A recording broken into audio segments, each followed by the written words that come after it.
Bien, continuando con lo que es vigas, vamos a entrar a lo que es cortante. Ya vimos cómo se diseñan los elementos tipo viga con respecto a la flexión, y ahora vamos a ver la fuerza cortante, cómo actúa y cómo hay que diseñar la viga para que soporte este tipo de elementos mecánicos. Pues en esta unidad se estudiará el efecto de la fuerza cortante combinado con el efecto de momento flexionante. Y pues vamos a ver algunas fórmulas que da el ACI cuando hay carga axial, pero pues en vigas es un poco raro. Esto aplica más cuando son elementos tipo columnas. Bien, conceptos básicos, muchas de estas cosas ustedes ya la deben de saber, ya que se vieron en materias anteriores. ¿No? Como una viga, pues sabemos que tiene flexión y cortante, ¿no? Esto se vio en mecánica de materiales cuando miramos la fórmula del esfuerzo a flexión, que era mc entre i o my entre i, y el cortante bq entre i por t, ¿no? Esta formulita típica de esfuerzo cortante, flujo de cortante y todo eso, ¿no? Algo importante aquí recalcar es que el cortante máximo siempre se daba en el eje neutro, ¿no? en el alma. Entonces, mientras que el momento flector el momento máximo se daba en las fibras extremas del elemento. Ok, entonces partiendo de esa viga, aquí tenemos un pequeño esquema de lo que son trayectorias de compresión y de tensión, ¿no? Suponiendo que la carga es hacia abajo, ¿no? Entonces las líneas punteadas son las trayectorias de tensión, mientras que las continuas son de compresión. Debido a que la resistencia del concreto a la tensión es muy baja, eso ya lo sabemos, alrededor de un 10%, ¿no? Es muy común escucharlo.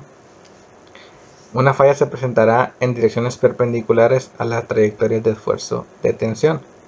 Entonces, si mis líneas perpendiculares son esfuerzos de tensión, prácticamente se van a formar grietas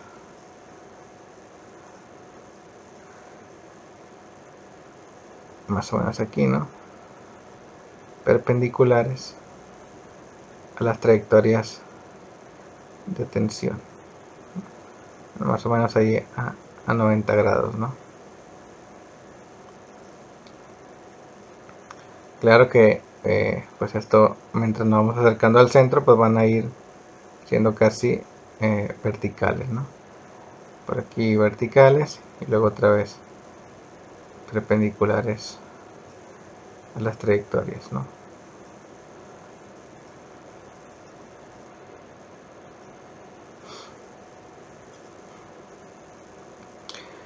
Una forma de prevenir una falla de tensión generada por los esfuerzos cortantes es proporcionando acero de refuerzo para suplir la falta de resistencia a tensión del concreto en cualquier zona del elemento. Este acero de refuerzo deberá seguir las trayectorias de los esfuerzos principales de tensión, ¿no? Estos esfuerzos principales también ya es un tema que se vio en mecánica de materiales. El comportamiento de un elemento de concreto reforzado se modifica, pues la distribución de esfuerzos cambia en el momento que estos esfuerzos de tensión exceden la resistencia a tensión del concreto simple y aparece el agrietamiento, ¿no? Es obvio que un elemento de concreto, al presentar agrietamiento, pues su comportamiento va a cambiar, ¿no? ¿Por qué?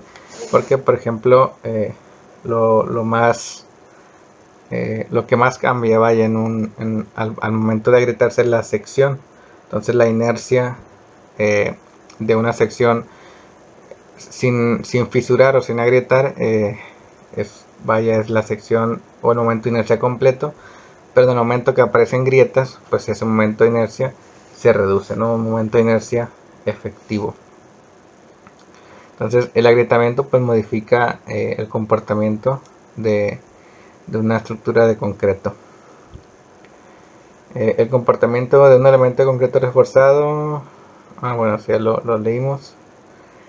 Entonces el agrietamiento y la tensión diagonal, ¿no? Entonces, en ensayos que se han realizado, pues hay tres tipos de fallas. La falla en tensión diagonal, que es esta, fíjense más o menos algo de lo que hablábamos ahí, perpendicular a las trayectorias de tensión.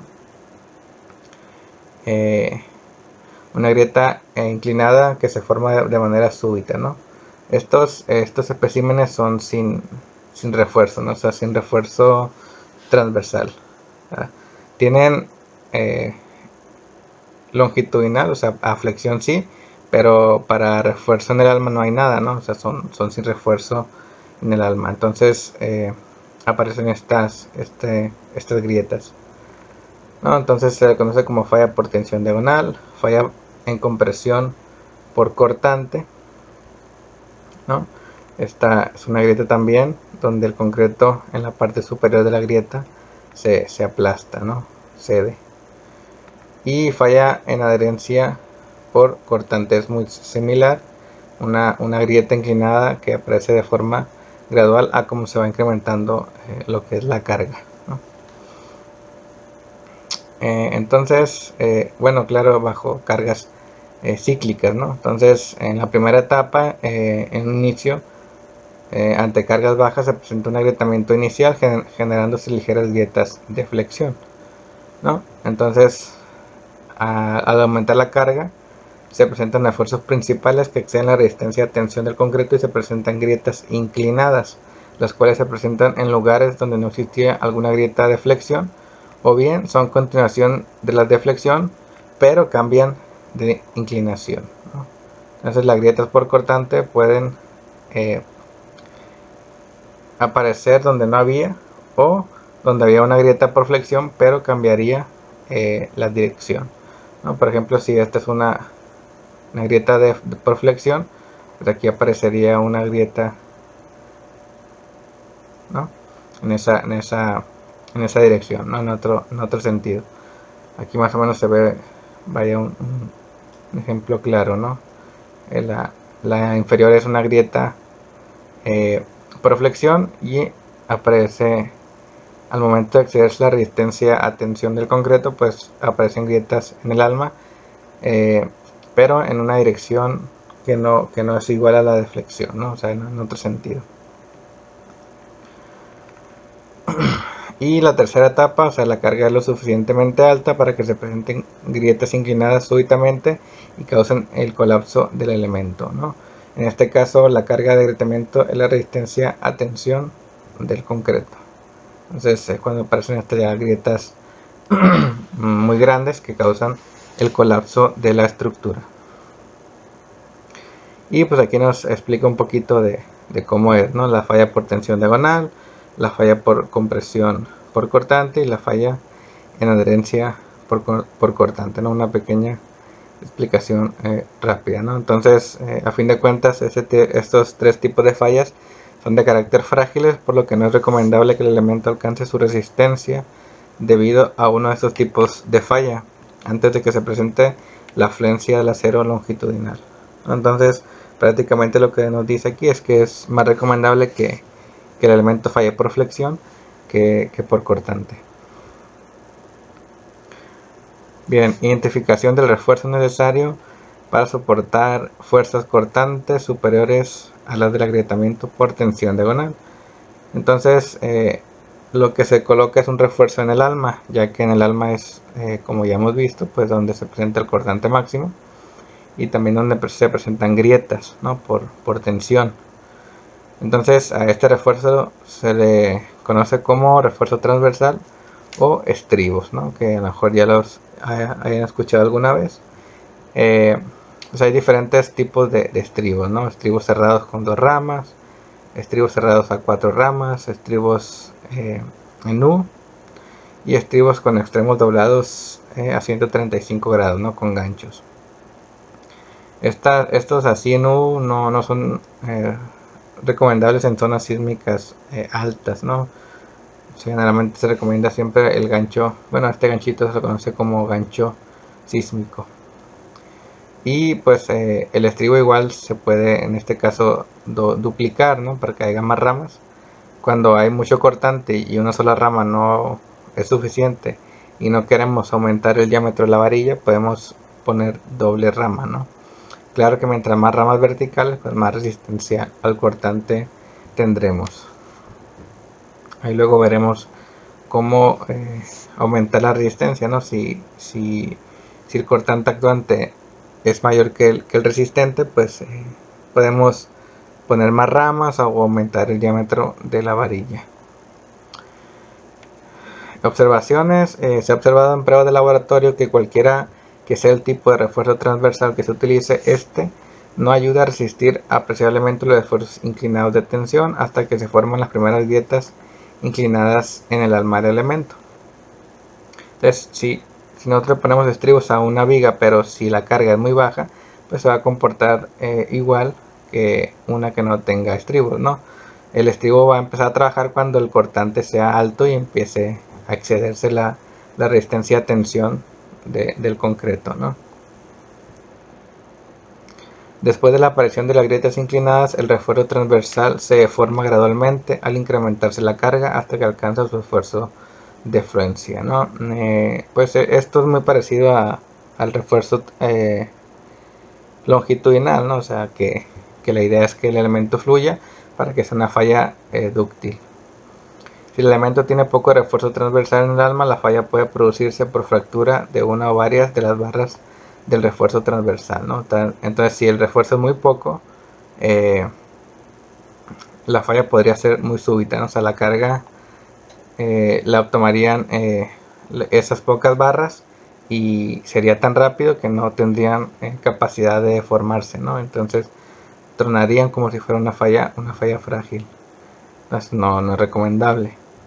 Se limita el esfuerzo de fluencia del acero transversal a 4200, es una recomendación de la CI. En los ensayos de laboratorio se ha observado que la resistencia a los efectos de la fuerza cortante de un elemento con refuerzo transversal se puede estimar como su resistencia al agrietamiento inclinado más la contribución de la resistencia del refuerzo transversal. Es decir, la resistencia al cortante de una viga con estribos es igual a la capacidad que tiene el concreto al cortante más la capacidad de lo que contribuye los estribos, ¿no? Claro, multiplicado por un factor phi, ¿no? O sea, la resistencia al cortante es la suma de lo que resiste el concreto más lo que resiste el acero multiplicado por el factor de reducción, ¿no? Ya que estamos utilizando la metodología de diseño por factores de carga y resistencia. El refuerzo transversal en el alma incrementa la utilidad del elemento al proporcional confinamiento lateral al concreto que se encuentra en la zona de compresión, ¿no? Eso también ayuda a que las barras no se panden, ¿no? Las barras longitudinales, que resisten flexión, pues van a estar confinadas por estos estribos, ¿no? Y eso aumenta la capacidad y la ductilidad. Aquí algunas variables de las que depende la resistencia al cortante, ¿no? Bueno, esto ya lo dijimos arriba, que el refuerzo por cortante empieza a actuar hasta que se apresen las grietas, ¿no? Y que la resistencia al cortante es igual a lo que resiste el concreto más lo que resiste las varillas, ¿no? O el estribo. Entonces, si no tiene refuerzo transversal, o sea, si no tiene estribos, ¿de qué depende el agrietamiento, no?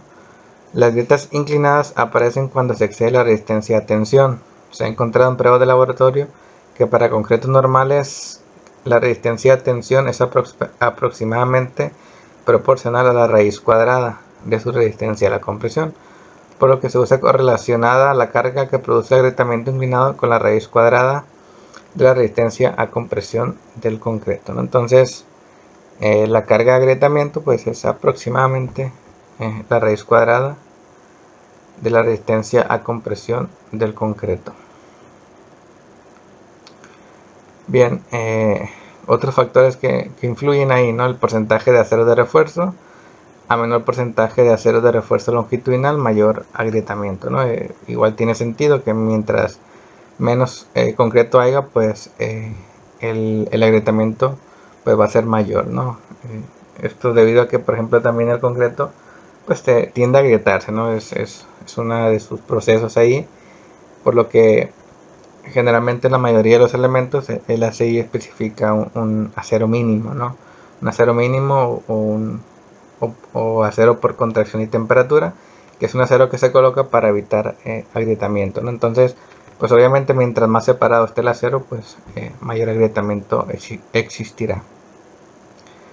La esbeltez entre la relación entre el claro y el peralte de la viga, ¿no? Se ha comprobado que la carga de agrietamiento inclinado disminuye al aumentar la relación de esbeltez, ¿no? Entonces, mientras más alto sea esto, más baja, o sea, más rápido aparecerá el agrietamiento. También la relación ancho-peralte influye.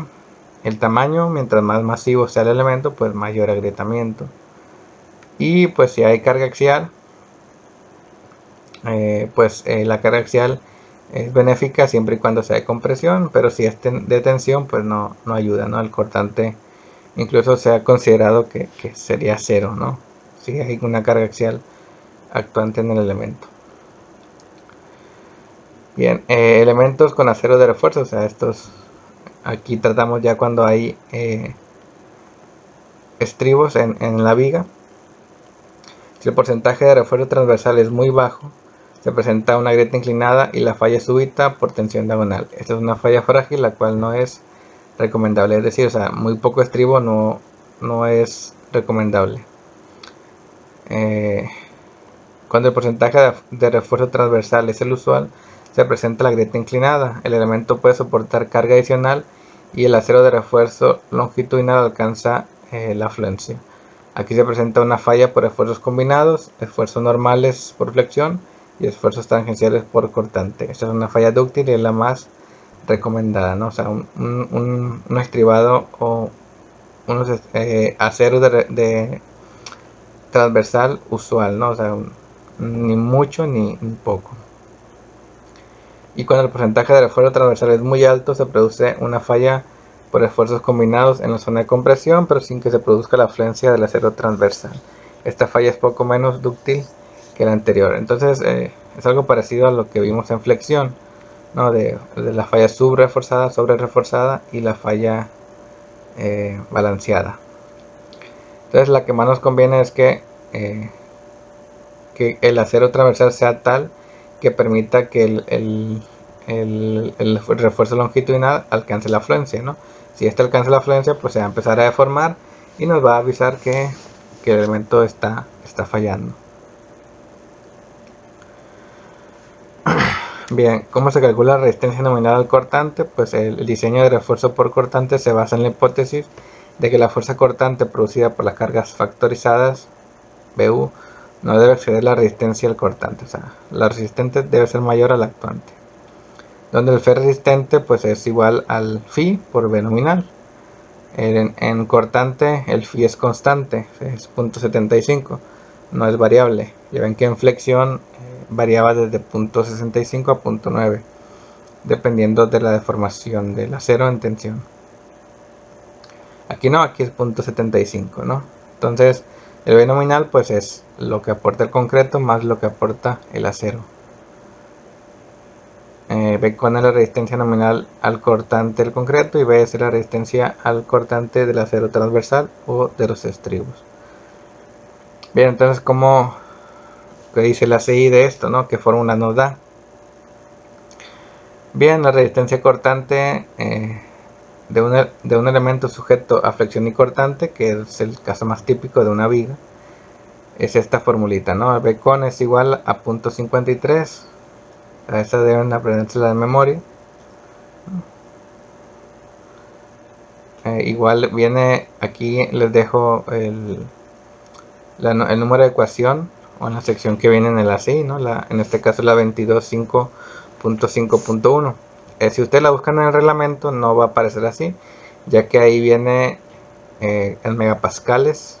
Las unidades del reglamento son en megapascales y newton y todo ese tipo de cosas, ¿no? Pero al final viene una tablita de conversión y ahí la pueden buscar, ¿no? Entonces, esta es la ecuación en kilogramos y centímetros, donde B con es la resistencia nominal al cortante correspondiente a la carga de agrietamiento. B es el ancho del alma en secciones T o I, o el ancho normal de secciones rectangulares. D es el peralte efectivo del refuerzo longitudinal de tensión. La resistencia a la fuerza cortante de un elemento sujeto a flexión cortante y fuerza axial, o sea, cuando hay carga axial es esta, ¿no? Que pues aplica más, la puse aquí porque igual nos va a servir para cuando veamos columnas, pero esto es cuando hay carga axial, que en vigas les digo es muy raro, ¿no? Que exista una carga axial considerable. Pero si lo hubiera, pues con esta ecuación sería, ¿no? Donde NU es la carga axial de compresión producida por las cargas factorizadas. AG es el área de la sección transversal. Y pues la resistencia a la fuerza cortante de un elemento sujeto a flexión cortante y fuerza axial, pero de tensión, o sea, aquí es de compresión, pero cuando es tensión, conservadoramente podemos decir que es 0, ¿no? Pero igual más abajo hay una formulita donde se incluye, pero pues si hay carga axial podemos decir que es 0, ¿no? Caso detallado, o sea, si queremos ser un poco más detallados ahí con los cálculos, pues tenemos estas ecuaciones, ¿no? Que son a flexión y cortante, o sea, es decir, en vez de usar esta de aquí, esta simplificada, pues ahí nos mete ahí el mínimo de estas tres, donde pues por ahí ya aparece el cortante, el momento, la cuantía de acero, o sea, el ρ. Recuerden que el ρ es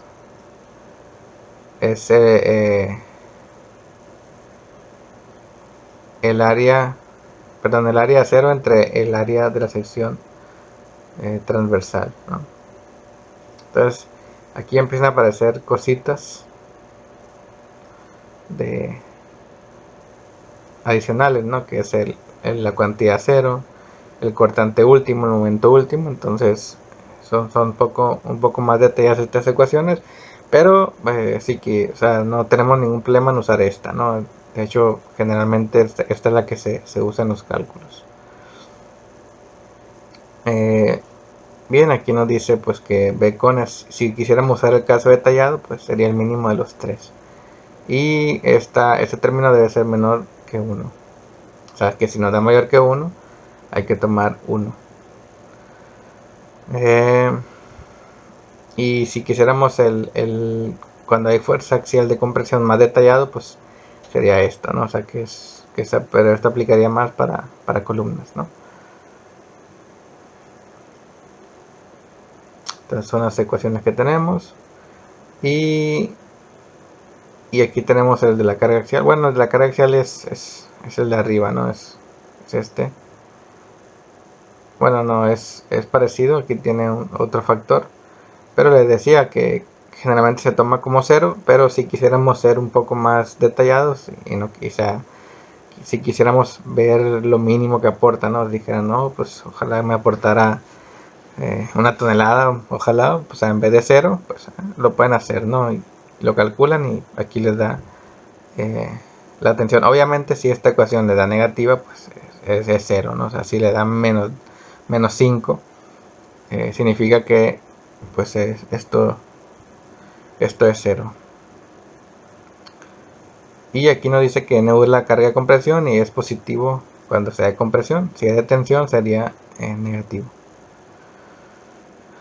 Bien, resistencia al cortante del acero del refuerzo transversal, o sea, qué fórmula se usa, o sea, cuando tengo estribos, cómo calculo su resistencia, ¿no? La ecuación se deduce de la analogía de la armadura, o sea, una analogía muy vieja, propuesta por Ritter en 1899, ¿no? Quien propuso que una viga de concreto con refuerzo transversal, o sea, estribos, en la cual existen grietas inclinadas, puede idealizarse como una armadura en la que el refuerzo longitudinal funciona como la cuerda inferior en tensión, el refuerzo transversal como las diagonales en tensión, el concreto en la zona comprimida como la cuerda de compresión y las porciones de concreto entre las grietas inclinadas como las diagonales en compresión. En el análisis se supone que las grietas inclinadas forman un ángulo θ y el refuerzo transversal un ángulo alfa. La hipótesis en la que se basa el análisis de la armadura son las siguientes. Entonces, como en toda deducción de fórmulas siempre hay hipótesis, esto no es la excepción, ¿no? La zona comprimida del elemento toma solo esfuerzos normales de compresión. El acero de refuerzo longitudinal en tensión toma únicamente esfuerzos normales de tensión. Todas las tensiones inclinadas son resistidas por el acero del refuerzo transversal. Las grietas inclinadas se extienden desde el acero de refuerzo longitudinal de tensión hasta el centroide en la zona de compresión. Bien, entonces las armaduras, pues ustedes las han visto, ¿no? Bueno, al menos las han estudiado en estática, ¿no? Que donde más se miran cuando se mira el método de los nudos, ¿no? Pues ya sabemos que una armadura tiene cuerda inferior, cuerda superior, montante y diagonal, ¿no? La montante es el elemento vertical y pues la diagonal es el elemento diagonal. Bien, entonces esto es lo que nos presenta la analogía de la armadura. Es una viga donde ya vimos que esta es la grieta, ¿no? La grieta forma un ángulo θ, mientras que el refuerzo transversal, o sea los estribos, que son estos, forman un ángulo alfa. S es la separación del estribado y ns pues sería el número de estribos que hay, ¿no? Y obviamente n por eso nos da esta longitud. Entonces prácticamente lo que Richter dice es esto, ¿no? Que el refuerzo a flexión, o sea el refuerzo transversal, toma elementos a tensión, el concreto en la parte superior, elementos de compresión, el estribo son las diagonales en tensión, mientras que el concreto entre grietas, o sea, si esta es una grieta y esta es otra, ese concreto entre grietas resiste fuerzas de compresión, ¿no? Entonces prácticamente es una armadura, ¿no? Ya ven que en las armaduras pues o hay tensión o hay compresión. Sea n el número de barras que cruzan por la grieta, esa es la separación, el ángulo de las grietas y el alfa, que es el ángulo de las barras, ¿no?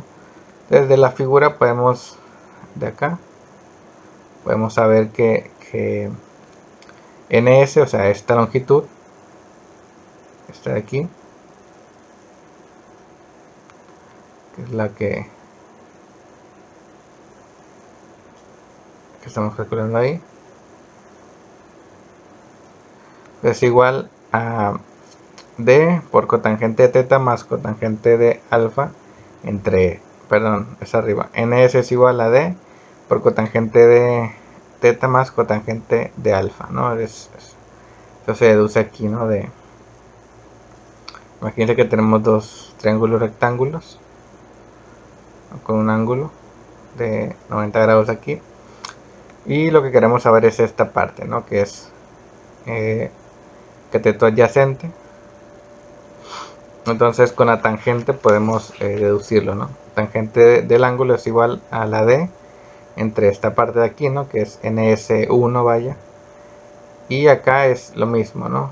Tangente de θ es igual al opuesto, que es la d entre ns2, por decir algo. Entonces al momento de sumarlos pues nos queda esto.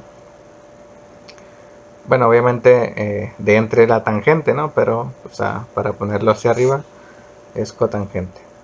Despejamos la n, nos queda esto. La tensión que resiste el acero que cruza la grieta pues es igual al número de estribos que cruzan por su área por el esfuerzo que ocurre, ¿no? Que más adelante vamos a ver que este esfuerzo es el Fy. Sustituyendo nos va quedando esto, ¿no? Que Ts es igual a esto.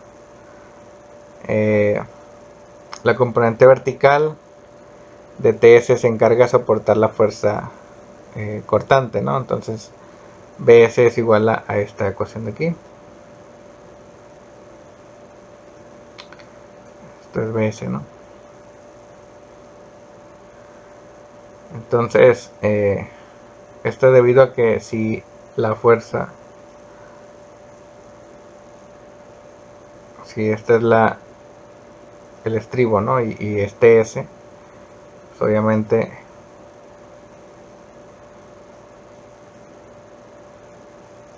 dijimos que este era teta, ¿no? Este ángulo es teta.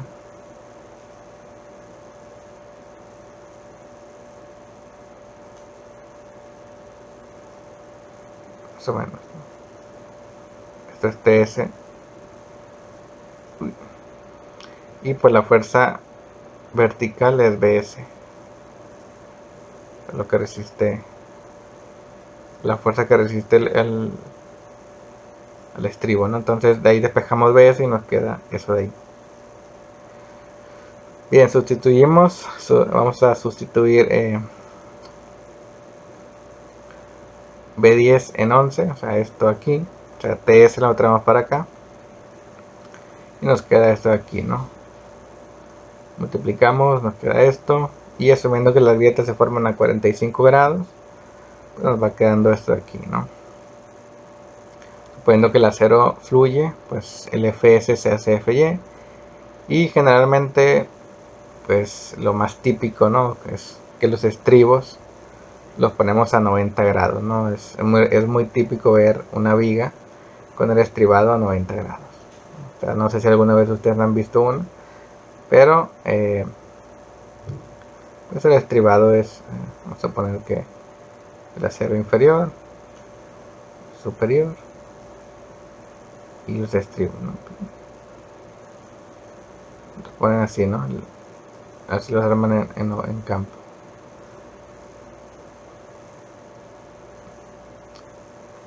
Curiosamente, con el ángulo a 90 grados, pues es la resistencia más pequeña, ¿no? Porque esto sería 1. Pero si aquí le ponemos un ángulo, creo que 45 o 60, no recuerdo.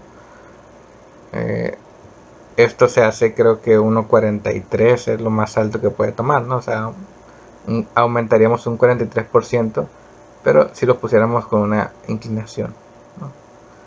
Pero pues en obra eso es muy complicado, ¿no? Estar ahí con que el maestro esté armando y con un transportador, ¿no? Y viendo el ángulo, pues, se complica. Entonces, por eso generalmente se queda a 90 y esto se anula. Y pues nos queda que la resistencia al cortante es esta ecuación de aquí, ¿no? O sea, bueno, lo que aporta el acero, ¿no? O sea, el BS es igual al área de la varilla por el FY, por el peralte efectivo entre la separación a la que la pongamos, ¿no? Algo importante aquí es que el área de la varilla pues va a ser el número de veces que, bueno, una manera de deducirlo, ¿no? Sencillamente es, por ejemplo, vamos a arribar al ejemplo de los estribos, que sigamos aquí. Por ejemplo, si aquí esta varilla es de 3 octavos, el AB sería igual a 2 veces la varilla 3 octavos, ¿no? Porque si yo corto transversalmente, cortaría 2 veces la varilla. Para este caso sería 4 veces, ¿no? Si yo hago un corte, ¿cuántas veces corto el estribo? 1, 2, 3, 4. Entonces sería, el AB sería igual a 4 veces el área de la varilla del estribo, ¿no? Aquí sería 2, aquí sería 2 también. Pero por ejemplo, cuando tenga a lo mejor una grapa, o sea, que tenga nada más una varilla arriba y una abajo, y que el estribo sea una grapa, pues al momento de yo cortar, pues sería una vez, ¿no? Entonces el AB que se mete en la ecuación sería una vez el área del estribo. Entonces eso es importante al momento de hacer los cálculos, ¿no? Aquí está AB. Y aquí nos dice, ¿no? AB es el área total del acero de refuerzo en el alma del elemento a una distancia S. Alfa es el ángulo entre barras o estribos y S es la separación. Bien, especificaciones del ACI. El ACI también nos da un área mínima por cortante para evitar una falla de tipo frágil, ¿no? El ACI especifica que debe colocarse un área mínima de acero de refuerzo por cortante en todo el elemento de concreto reforzado sometido a flexión cuando BU sea mayor que la mitad de la resistencia Bcon, o sea, de la mitad de la resistencia a cortante del concreto. Esta cuantía es igual a esta formulita, ¿no? Que es esta sección 3.5 bs entre FY. Bueno, es el mínimo es el máximo de estos dos, ¿no? De estas dos ecuaciones. Perdón, ahí con la línea esa era un cuadrito. Esta de aquí, al igual que cuando ya ven que en el acero mínimo a flexión se usaban dos ecuaciones, ¿no? Y una dependía del F'C, rige cuando el F'C es mayor a 306. Excepto en este tipo de casos, ¿no? Losas, zapatas, losas nervadas de concreto o vigas con un peralte total tal que H sea el máximo de esto de aquí, ¿no? Hay un criterio que, pues, vaya, ¿no? Lo pueden tomar como un criterio o ustedes proponer el suyo, ¿no? Generalmente, pues, es muy sabido, ¿no? Que hemos estudiado vigas de concreto, ¿no? Entonces, bueno, vigas en general, ¿no? Por decir algo en estática o algo así, ¿no? Entonces, por ejemplo, si tuviéramos una carga distribuida, vamos a poner que es distribuida, ¿no? El cortante es que más o menos así, ¿no? Por decir algo. Supongamos que es simétrico. Vemos que es variable. Entonces, pues obviamente, si quisiéramos hacer un diseño rápido, diseñaríamos para el cortante máximo, ¿no? Pero muchas veces el cortante es el estribado en el cortante máximo. En esta zona pues cumple, ¿no? Pero como nos vamos acercando aquí, pues en esta parte, por ejemplo, sería muy excesivo, ¿no? Sería un acero que no se necesita. Entonces, incluso hay una zona donde no se ocupa estribo, ¿no? Entonces, lo que aquí dice, pues es como que, ok, divídelo en tres zonas, ¿no? Para optimizar, pues, ¿no? O sea, bueno, en este caso que es simétrico, pues serían lo mismo, ¿no? La zona 1, donde voy a poner estribos a una separación, la zona 2, donde voy a poner a otra separación, y la zona 3, donde pondría estribos a otra separación. Entonces es como que, obviamente, donde está el cortante máximo, el estribado sería, si ponemos obviamente la misma configuración de estribo, ¿no? O sea, por ejemplo, un estribo en U con varía 3 octavos, pues en esta parte sería muy pegado, y como nos vamos acercando al centro, pues iría, la separación sería siendo cada vez mayor, ¿no? Entonces, pues aquí nos da un criterio, ¿no? de diseño, ¿no? Bien, entonces la resistencia al cortante nosotros la vamos a utilizar como que es lo que aporta el concreto más lo que aporta el acero, y el concreto va a ser esta ecuación, ¿no? La simplificada, ¿no? Nos vamos a meter ahí con casos detallados, y pues el acero la acabamos de revisar, ¿no? O sea, obviamente la resistencia al cortante va a ser esta formulita más esta por el factor de 0.75, ¿no? Además el ACI nos indica una separación máxima, cuando el BRS CEP, aquí le puse esta nomenclatura, ¿no? A fin de cuentas en el manual viene solamente la ecuación, ¿no? Entonces para que tenga un nombre, ahí le puse esto, ¿no? Pero si ustedes la buscan, les aparece una tabla, ¿no? Entonces, este término no lo van a hallar, es referencial nada más para que tuviera un nombre esta ecuación. Pero cuando este término es mayor que bs, pues la separación máxima es el mínimo del peralte entre 2 o 60 centímetros. O cuando es menor que bs, pues sería el mínimo del peralte entre 4 o 30 centímetros. Y pues aquí lo que les comentaba, ¿no? Las zona 1, zona 2, zona 3. Igual ustedes pueden hacer zonas 5 zonas, 6 zonas, no sé, ¿no? O no hacer ninguna, ¿no? Y decir, voy a diseñar para el cortante máximo y esa separación te la voy a poner a toda la viga. Es algo antieconómico, pero es rápido. Y lo otro, a lo mejor es un poco tardado, o sea, en separar en zonas, pero es más económico, ¿no? Pues a fin de cuentas ya va a depender del criterio de cada quien, ¿no? Igual si es una sola viga, pues que no importa, ¿no? Pero, por ejemplo, si ya van a hacer una viga que se va a hacer en muchas casas, pues ahí sí hay que ser ahorrativos, ¿no? Entonces la zona 1 no requiere estribos cuando BU es menor que el resistencia del concreto entre 2. La zona 2 es cuando está entre BR con entre 2 o el cortante resistencia a la separación máxima. Y la zona 3 es cuando está entre la separación máxima, la resistencia al cortante, cuando se pone el estribo en una separación máxima, y a la resistencia que se requiere, ¿no? Esto va a quedar más claro obviamente cuando hagamos lo que es el ejemplo. Bien, entonces esto sería lo de cortante. Bueno, algo adicional es que el reglamento, por ejemplo, nos dice que la sección crítica cortante es a una distancia D, o sea, una distancia peralte efectivo. Es decir, si nosotros tenemos el diagrama de cortantes,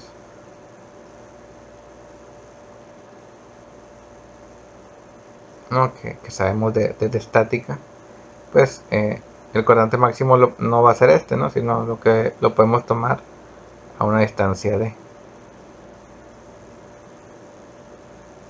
O sea, este sería mi cortante máximo. Que igual si quieren ser conservadores, pues tomen este de aquí, no hay problema. Entonces ahí lo que nos dice aunque la CI les digo, nos dice que la sección crítica es a una distancia D. Y esto aplica tanto para vigas, zapatas, todo ese tipo de cosas, ¿no? Bueno, siempre y cuando pues, se cumplan ciertas condiciones, ¿no? Que la reacción del apoyo en dirección del cortante introduce compresión en la zona extrema de la viga. Obviamente, pues aquí sí, ¿no? Si la carga se hace abajo y este es mi momento, hay compresión. Las cargas se aplican sobre o cerca de la cara superior de la viga, pues el caso más común, ¿no? Que la cara es arriba. Es muy raro que apenas que perforemos la viga, ¿no? Y le carguemos por aquí, sería algo diferente, o sea, no aplicaría esto. Y tampoco si no se aplica ninguna carga muy cerca del apoyo, ¿no? O sea, que si una carga muy crítica está aquí, pues la sección crítica va a ser en esa zona. Pero si no se cumplen, o sea, si estas condiciones se cumplen, o sea, no hay nada de esto, pues la sección crítica es a una distancia de la sección. Entonces esto es lo de cortante. Ya lo siguiente sería hacer un ejemplo, ¿no? Para que quede más claro esto de aquí.